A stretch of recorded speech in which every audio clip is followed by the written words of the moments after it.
But the first reason indeed was that we organized here the moot court competition in space law, which means that from all over Europe, 8 teams came to defend a case, a fictitious case, but they had to present the case from both angles, so as an applicant and a respondent. I was privileged to be a member of the so-called court, and we had to make assessments of all the teams. We went to a semi-final and then into a final, and so we just have decided who will go to the worldwide contest in October. And well, it was a very complex case, as we talked about before, but basically involves the collision of 2 satellites. Yes, there was a very unfortunate maneuver in the end. Another interesting part of it was that the satellite had changed ownership in a bankruptcy procedure, and that a poor country had no longer access to telecommunication, which was very essential for the functioning and progress in its country. Like, they were using it for telemedicine, tele-education, and so.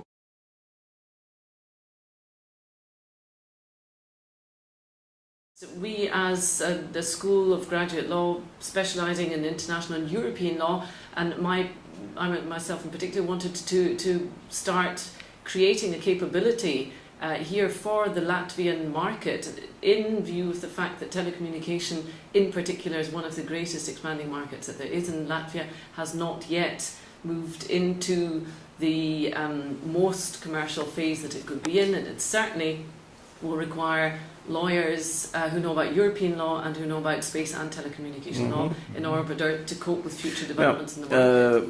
The teams, where were they from, and was there a team from Latvia? We had a very good team. We had 8 teams altogether. We had a team from Riga, which in fact has won a prize with one of the best oralists that appeared in the round.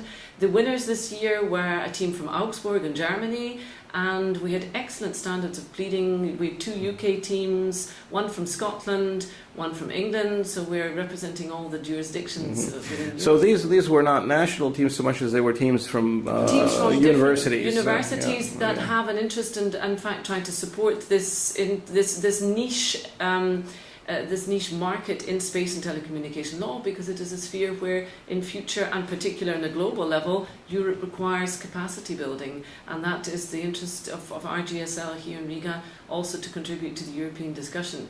Particularly now that the European Union has a very clear space policy, we'd like to see more done.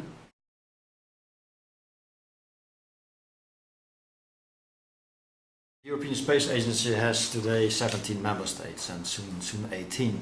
The purpose of the European Space Agency is to have a space capacity, an industrial capacity in Europe, and the work in this respect is distributed over our member states. And I mentioned before I had 2 reasons to be here in Riga. The second reason was that we received a letter from the minister asking us to start discussions, or well, continue discussions, but more serious discussions on how to cooperate in the near future. So I had a meeting with representatives of the ministries, 2 ministries, Education and Economic Affairs, the Academy of Sciences, and very involved was the Institute for Development, for Industrial Development. What we have to do is, first of all, conclude a more general agreement, a framework agreement on how to cooperate and prepare the next steps, and see where the capacities and the capabilities are of the industry in Latvia, so that in the future Latvia can become a member state of the Space Agency.